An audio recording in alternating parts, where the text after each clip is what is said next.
क्या आपने कभी किसी अपने को खोया है? जब किसी प्रिय की आंखें बंद हो जाती हैं और पूरा घर एकदम शांत हो जाता है, तब हम खुद से यही सवाल पूछते हैं, अब वो कहाँ चले गए? क्या वाकई सब कुछ खत्म हो गया? गरुड़ पुराण कहता है, नहीं, मृत्यु अंत नहीं, ये आत्मा की एक और यात्रा की शुरुआत है। आत्मा का शरीर छोड़ना, जब प्राणी अपने अंतिम श्वास लेता है, तब आत्मा धीरे धीरे शरीर से अलग होने लगती है, जैसे कोई परिंदा पिंजरे से निकल रहा हो। गरुड़ पुराण में कहा गया है कि उस समय मनुष्य के सामने उसके पूरे जीवन की झलक आती है। उसके कर्म, अच्छे और बुरे, एक फिल्म की तरह चलने लगते हैं।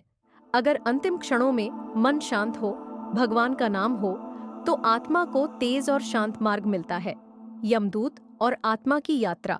परंतु यदि जीवन पापों में डूबा हो, अगर उसने दूसरों का हक छीना हो, झूठ बोला हो और अहंकार में जिया हो, तो गरुड़ पुराण कहता है, यमदूत आते हैं। वे काले, भयंकर और तेज होते हैं।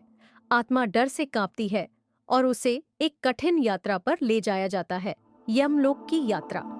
इस यात्रा में आत्मा को 48 दिनों तक अनेक अनुभवों से गुजरना होता है।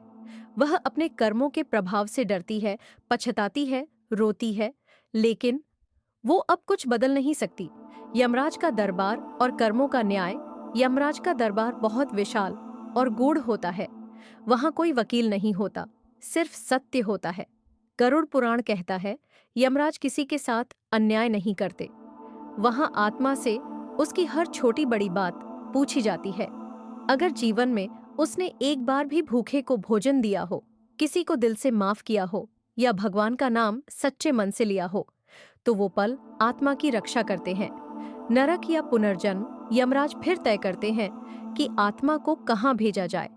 अच्छे कर्म हो तो स्वर्ग या पुनर्जन्म किसी अच्छे कुल में, मध्यम कर्म हो तो धरती पर फिर से परीक्षा, और यदि भारी पाप हो तो आत्मा को नरक की पीड़ा से गुजरना पड़ता है। गरुड़ पुराण 28 प्रकार के नरकों का वर्णन करता है।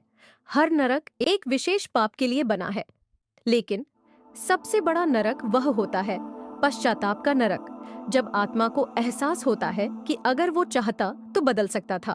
आध्यात्मिक संदेश इसीलिए गरुड़ पुराण हमें डराने नहीं, जगाने आता है, ताकि हम आज, अभी, इसी क्षण अपने जीवन को धर्म, दयालुता और ईमानदारी से भर दें, क्योंकि मृत्यु कोई दूर की चीज नहीं, वो हमारे हर श्वास के बाद अगली है। और जब वो क्षण आए तो हम भी मुस्कुराकर कह सकें, हे प्रभु, मैं तैयार हूँ। अगर यह वीडियो आपके मन को छू गया हो तो इसे अपने परिवार और मित्रों के साथ जरूर साझा करें, ताकि हम सब जीवन को बेहतर जी सकें और मृत्यु को स्वीकार कर सकें। हम फिर मिलेंगे अगले एपिसोड में एक और आध्यात्मिक यात्रा के साथ।